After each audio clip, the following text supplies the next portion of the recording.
1970, the first inauguration of Earth Day happened in the world history on April 22. Senator Gaylord Nielsen created Earth Day as a way to force this issue onto a worldwide agenda, which is to increase public awareness of the world's environmental problem. Various campaigns of the tagline Save Earth have been flying worldwide, but it seems like few are just taking the call to save the Earth.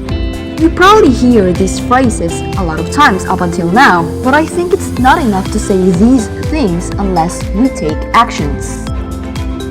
As the unprecedented growth population rises in the blink of an eye, the world we live in have taken its toll, and in turn, mankind face a horrendous fall-off as the after effects of environmental pollution is intolerable. Good day everyone!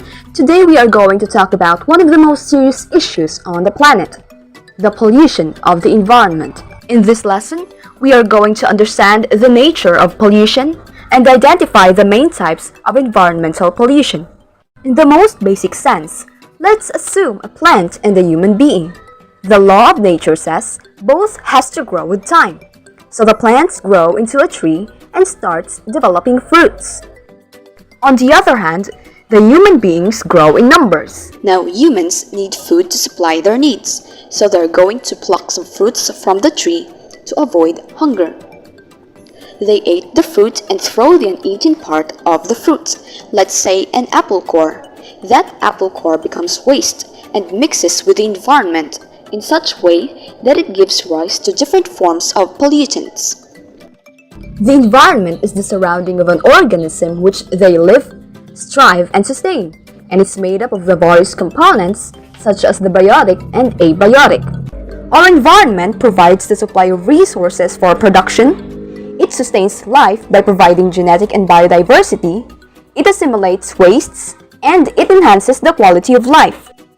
It is indeed pleasing and peaceful to live in a harmonious and secluded environment, unless pollution comes along the way. Pollution is the introduction of unwanted or undesired harmful change in the environment. It brings adverse effects to living organisms by destroying ecological balance. It results to loss of vegetation, irregular functioning of the ecosystem, loss of biodiversity, and poses a threat to human, floral, and faunal life.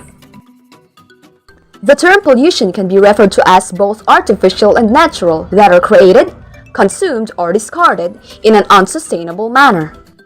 Natural pollution such as the volcanic ash and forest fires. On the other hand, the artificial pollution such as the trash runoffs produced by factories which damages air, water, and land quality.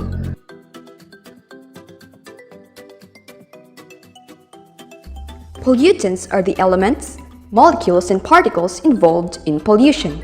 Life can be harmed when exposed to these materials, and the effect of them on humans and plants are well known. There are two types of pollutants, the primary pollutants and the secondary pollutants. The primary pollutants are pollutants that are emitted into the air directly from their source.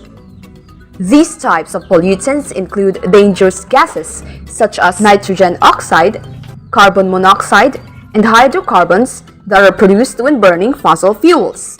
On the other hand, the secondary pollutants are type of pollutants which is produced when primary pollutants react with atmosphere and create new chemicals. One common type of secondary pollutant is the gases produced when car exhaust fumes rise into the air. Those chemicals react with the air we breathe to create even more harmful gases. Pollutants may be in the form of solid, liquid, or gas. Now, liquid pollutants usually come from liquid waste. Liquid waste includes human excreta such as feces and urine, industrial wastewater, and other form of waste from water-using activities.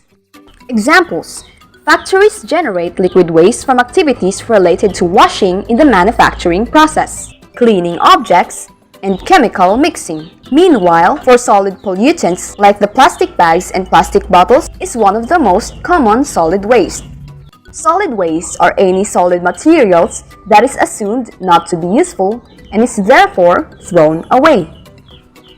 Examples: factories, businesses, and households produces different kinds of solid wastes such as paper, plastics, metals, chemicals in solid form, pieces of cloth, or food and animal remains. Pollution always has a source and a recipient. The source is where the pollution comes from. That is where the pollution is released to the environment. The recipient is where the pollution ends up, which may be a part of the environment or people or animals that become contaminated and damaged.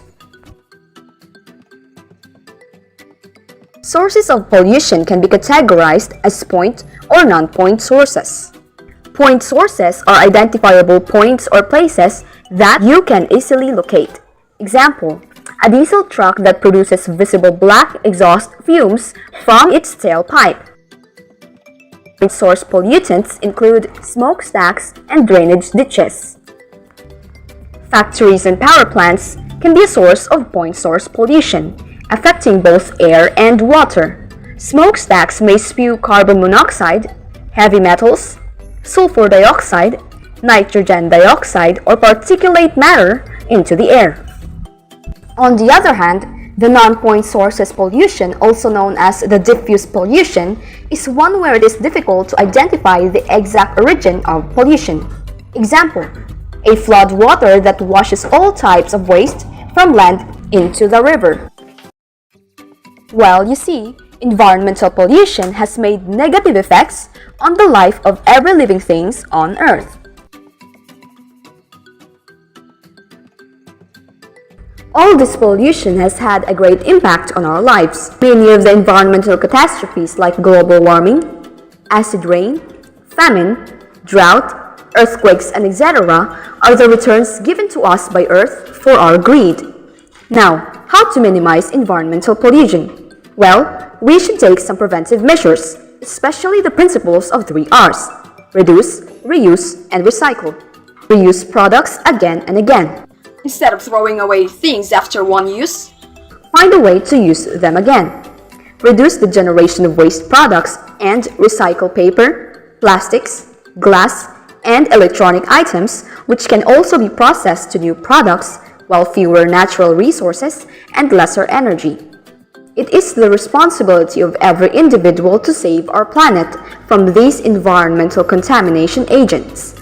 If preventive measures are not taken, then our future generation will have to face major repercussions.